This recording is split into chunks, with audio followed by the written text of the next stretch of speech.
The toll of this global horror only gets harder to capture, but here's a fact that graphically spells out the ruthless speed of this pandemic and its devastating impact. More people have died in New York in the last day than in nearly the whole of March. The state's death toll doubling since Tuesday to more than 3,000. And tonight, new hotspots erupting across the country with still no national strategy or unified defense plan. But here in the epicenter, the plea for help is piercing in its urgency. And with our team in place, New York is where we start tonight with Gabe Gutierrez.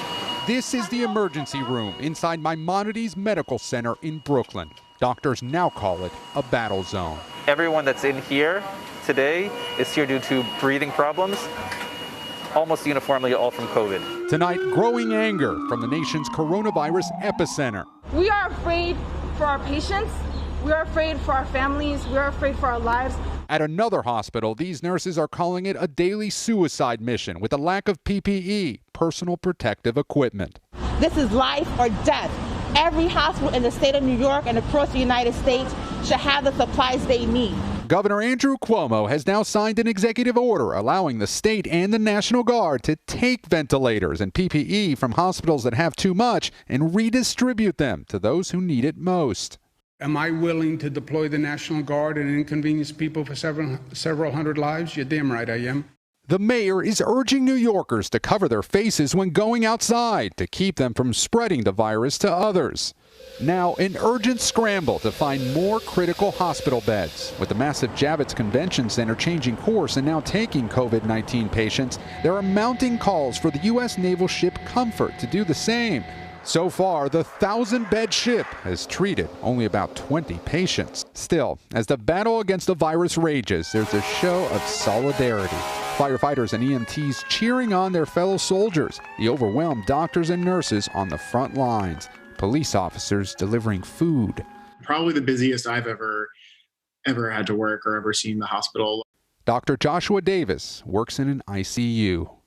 It's really hard.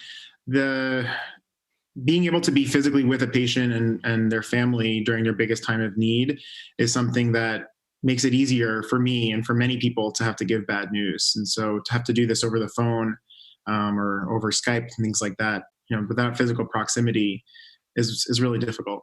The death toll today in the tri-state region topped 3,500. Among them, Frank Bocabella, a TSA officer at Newark, Sandra Santos Vizcaíno, a third-grade teacher in Brooklyn. Nobody loves you like your mom, so that's going to be the biggest thing. Shoshana Davis was just 35, passionate about travel. She's survived by her 3-year-old daughter and husband, who will never forget the last time they spoke.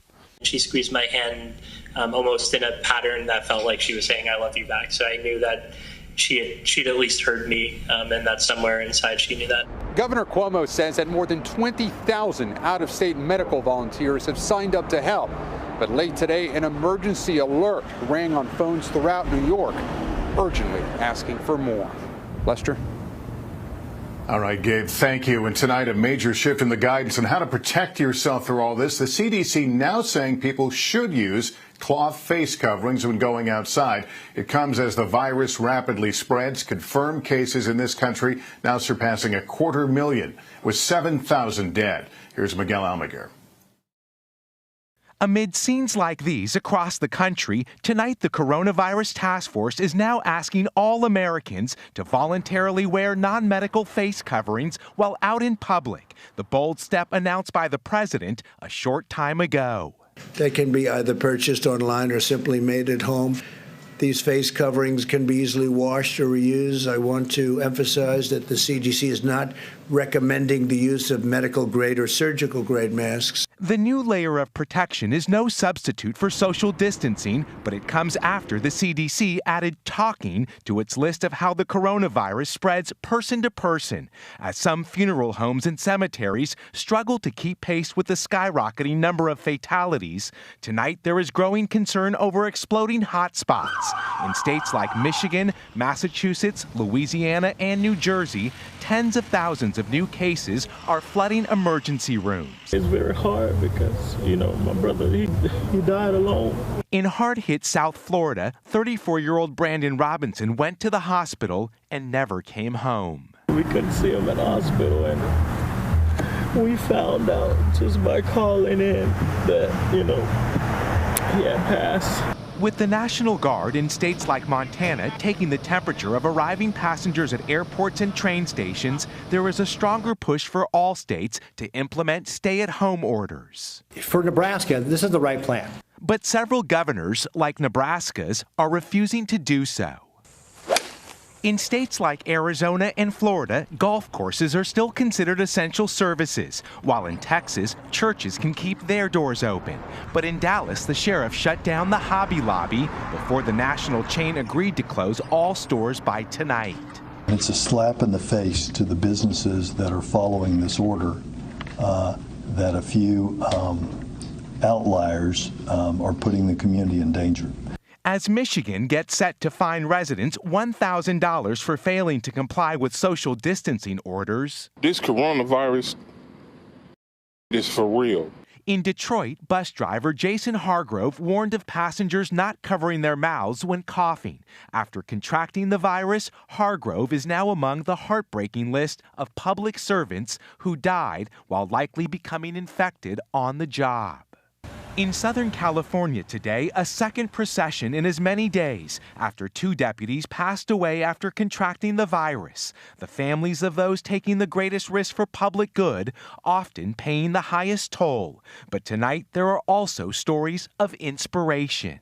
Feel good. Feel real good today. At 104 years old, Bill Lapshys survived World War II, the Spanish flu, and has now likely become the oldest American to beat the coronavirus, a symbol of hope for a country in need of just that. Tonight, the White House stressed Americans should not go out and buy medical or surgical masks that are in short supply, but should instead fashion their own face coverings from homemade items. Lester?